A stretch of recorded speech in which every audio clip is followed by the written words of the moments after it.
জননেত্রীকে ইদানিং টেলিভিশনে দেখলে মনে হয় সত্যিকারের মাউর খুঁজে পাওয়া যেত না।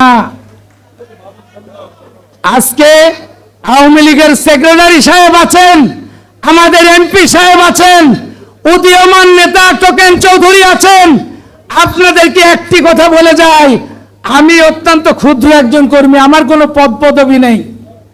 ইদানিং বিভিন্ন ইউনিয়নে গেলে দেখতে পাই আওয়ামী লীগের লোক দেখলে পালায় যায়, বলে ভাই দাঁড়ান না, ভাই টাকের ভোটও করিনি, সামনেও আসবো না। কারণ কি, দুঃখ কি, কোনো কাগজ নাই, ছাত্রলীগ করে নাই, যুবলীগ করে নাই, আওয়ামী লীগ করে নাই, করেছে কি টাকের ভোট করেছে বিরাট মাস্তান। আমি এমপি সাহেবকে এই হাউজে বলে যেতে চাই, জানি না সময় পাবো কিনা, কারণ জামাত বিএনপি চোরাগুপ্তা হামলা কিন্তু নেমে যাবে।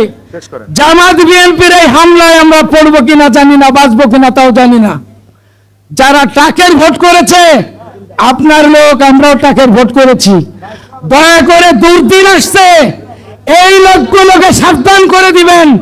আওয়ামী লীগকে যেন সম্মান করে, আওয়ামী লীগের ঐক্যবদ্ধ ছাড়া যে জিনিস আপনারা পদ দিয়ে এনেছেন মঞ্চে দেখেন, এই পদালা মাল একটাও নাই।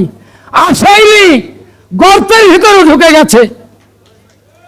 বক্তব্য দেওয়ার অনেক ছিল, সংক্ষিপ্ত, আমাদের সুযোগই নাই বক্তব্য দেওয়ার। আমরা স্রোতের বিপরীতে সাঁতরায় জীবন বেঁচে আছি। আজকে দৌলতপুরবাসীর ভাগ্য ভালো যে বুলবুল আহমেদ টোকেন চৌধুরীর মতো একজন নেতা দৌলতপুরে আছে, না হলে সাল থাকতো কোন জায়গায় আর পিঠ থাকতো কোন জায়গায় হিসাব খুঁজে পেতেন না। ঐক্যবদ্ধ হন, এখনো ঐক্যবদ্ধ হন, আর কিছু মাল কোন দিক দিয়ে যেন সামনে চলে আসে। ভাই শেষ করব, তেলবাজি কথাবার্তা বলতে পারে না ভাই, শেষ করছি। ঐক্যবদ্ধ হন। জননেত্রীকে ইদানিং টেলিভিশনে দেখলে মনে হয় সত্যিকারের মাউর, সত্যিকারের এতিম। নেত্রী তাকিয়ে দেখছে কাদের পুষলাম দুধকলা দিয়ে, যাদের পুষলাম সব বিএনপি জামাত নিয়ে তারা বৈঠক করলো, তারা আনন্দ ফুর্তি করলো।